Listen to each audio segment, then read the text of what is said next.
the board. Let's write letter E. Ready? So first we will write big E. And we call big E uppercase E. Uppercase E. Straight. 1, 2. Uppercase E. Lowercase E. Here we go. Lowercase E. Case. So uppercase.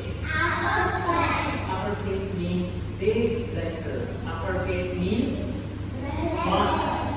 uppercase means big letter.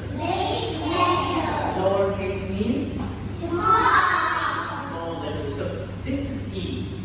Letter E makes two sounds. Makes two sounds. Two fingers up. Here we go, everyone.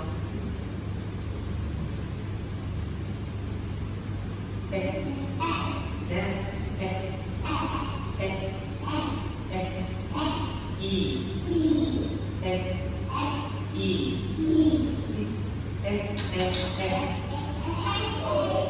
Well done. Let's do the action.